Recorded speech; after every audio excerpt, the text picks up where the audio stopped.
घेतला E7 संघानं आणि चढाई करण्याकरता पाचारण केलं जाक माता कसबा संघाला। पूर्वार्धाचा खेळ चालू होतोय। आजच्या दिवसातील हा शेवटचा सामना असणार आहे आणि आक्रमण होतं जाक माता कडून।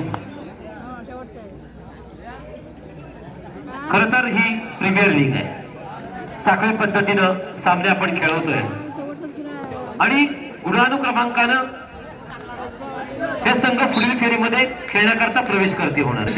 पुढील फेरीमध्ये खेळण्याकरता हे संघ प्रवेश करते होणार आहे। त्यामुळे प्रत्येक संघाला प्रत्येक संघासमवेत खेळावं लागतंय।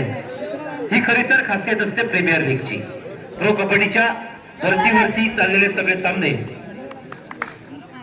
प्रत्युत्तर दाखल E7 एक पुरेपूर उंच असणारा असा खेळाडू हात फैलावत केलेली चढाई आपण पाहतोय। 2-1 2-2च्या म्हणजे 2-2 सिंगल 1च्या कव्हर फील्डला खेळत असताना दोन्ही संघ पूर्वार्धामध्ये खेळत आहेत आणि पूर्वार्धातलं पहिलं गुणांकन प्राप्त कोणाला झालंय तर जाक माता कसबा संघाला। दुसरं गुणांकन देखील पिछाडीवर जातोय। थर्ड रेड आहे, डोवर डाय स्वरूपाची चढाई आणि कोपरा क्षेत्ररक्षक म्हणून भूमिका करून पार पाडतोय शुभम आहे। प्रत्युत्तर दाखल मजबूत बांध्याचा असणारा असा चढाईपट्टू आहे ज्यानं मागील सामन्यांमध्ये ज्यानं लक्षवेधी चढाई केल्या होत्या असा चढाईपट्टू आहे। सुरुवातीलाच सांगितलं होतं की हा चढाईपट्टू असा आहे की ज्यानं प्रत्येक सामन्यामध्ये लक्षवेधी खेळी केली। यावेळेला मात्र कव्हर कोणी केलं? ज्यावेळेला एखादा टॅकल करायचा असतो त्यावेळेला खऱ्या अर्थानं त्या ठिकाणी टेक्निक आणि धारिष्टपणा। प्रत्युत्तर दाखल आक्रमण होते पुन्हा एकदा मजबूत बांध्याचा असणारा हा चढाईपट्टू ज्याने मागील चढाईमध्ये 3 गुण प्राप्त केले होते असा चढाईपट्टू आक्रमण करतो। या मला पकडा अशा स्वरूपाचं देखील त्याचं आव्हान निश्चित असणार आहे। 2 क्षेत्ररक्षक मैदानात होते, जर का 2 क्षेत्ररक्षक पकड झाली असती मंगेश चांदे याने जर एखादा गुण प्राप्त केला तर 200 रुपयाचं पारितोषिक आहे। पाहूया 2-1 2-2च्या कव्हर फील्ड मध्ये खेळत असताना आणि पुन्हा एकदा मजबूत बांध्याचा असणारा असा हा चढाईपट्टू आक्रमण करतोय। पाहूया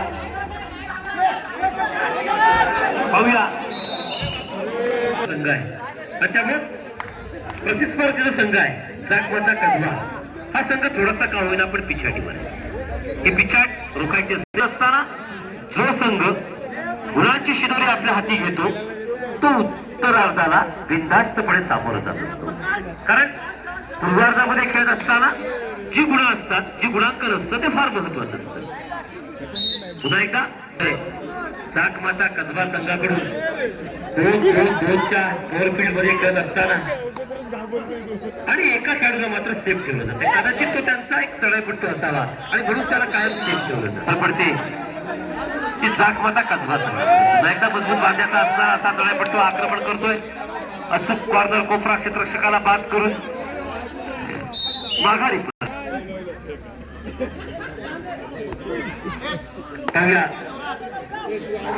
6 क्षेत्ररक्षक मैदानात आहेत आणि या ठिकाणी तो टॅकल केला जातो। 2-1 2-2चा कव्हर फील्ड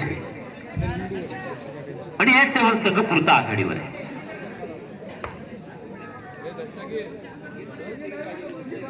निदान रेषा आणि निदान रेषेच्या आसपासचा खेळ करून E7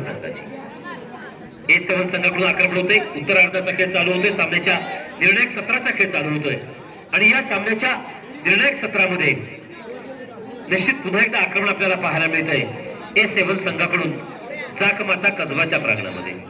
उत्तरार्धामध्ये खेळत असताना जर का E7 संघाला रोखून धरायचं असेल तर जाक माता कसबा संघाला दमदार खेळाचं प्रदर्शन आक्रमण सुरुवात झालेली आपण पाहतोय। विरोधी संघाच्या प्रांगणामध्ये अस्त्र झेपावलेला आपण पाहतोय। पाहूया छान असं आक्रमण करण्याचा प्रयत्न, लेफ्ट कॉर्नर राईट कॉर्नर सहित मिडल क्षेत्ररक्षकाला लक्ष करण्याचा प्रयत्न वारंवार होताना आपल्याला पाहायला मिळतोय आणि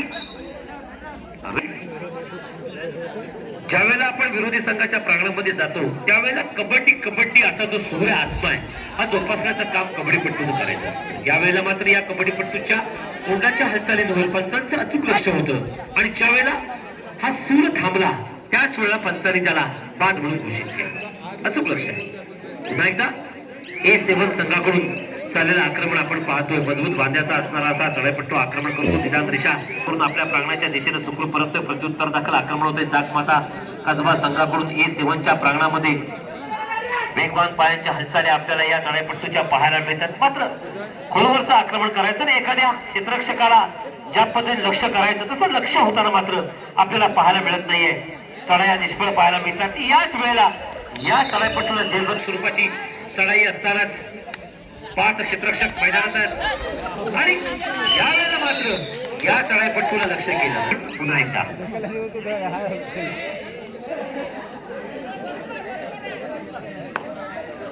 दोन क्षेत्ररक्षण आहे. 222 फील्ड कव्हरला सामोरं जात असतानाच निष्फळ चढाई करून माघारी परत प्रक्रियेची शेवटची 4 मिनिटं आणि शेवटच्या 4 मिनिटाचा खेळ म्हणजे एक निर्णायक मिनिटांचा खेळ बाकी असतो. या निर्णायक मिनिटांच्या खेळामध्ये निर्णायक खेळ होणं अपेक्षित असतं आणि या निर्णायक खेळ कोणाचा अपेक्षित आहे होणं तर निश्चित समोरच्या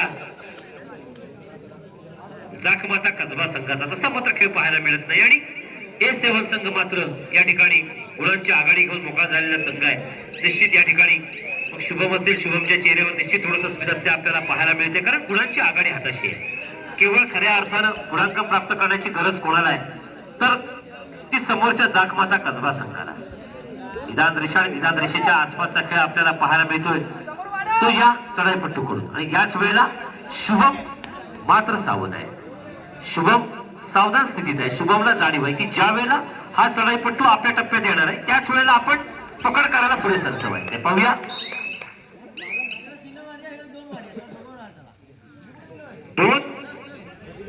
चालू सामन्याची शेवटची 3 मिनिटं. शेवटच्या 3 मिनिटांपेक्षा कमी वेळाचा खेळ बाकी आहे आणि अजून देखील A7 संघ 8 गुणांनी आघाडीवर आहे. पिछाट कोणाची आहे तर सध्या प्रत्युत्तर दाखल जाकमाता कसबा संघाकडून किरकोळ बांध्याचा किरकोळ शरीर यष्टीचा असणारा असा हा चढाईपट्टू आक्रमण करतोय. 4 क्षेत्ररक्षक आणि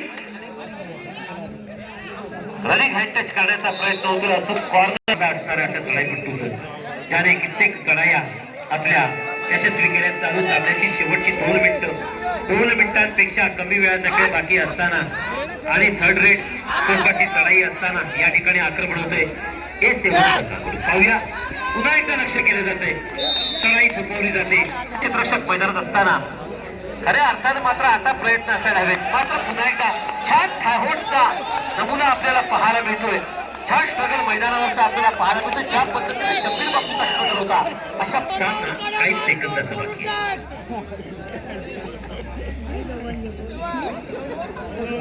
काही सेकंदाचा सामना बाकी आणि 7 गुणांची पिछाट आहे. जवळजवळ सामना जाकमाता कसबाच्या हातातून निसटलेला आहे. पूर्ण वर्चस्व सामन्यावर कोणाचं राहतंय तर ते A7 संघाचं.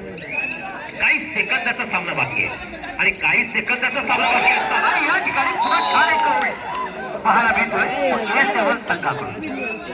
जबरदस्त पकडीचे नमुने आपल्याला पाहायला मिळतात. मैदानाला साजेसा असा खेळ चालू सामन्यामध्ये A7 संघाकडून होताना आपल्याला पाहायला मिळतोय आणि त्यामुळे निश्चित वेळावेळी गुणांची आघाडी आपल्या बाजूकडून करून घेण्यात निश्चित यश कोणाला येते ते या ठिकाणी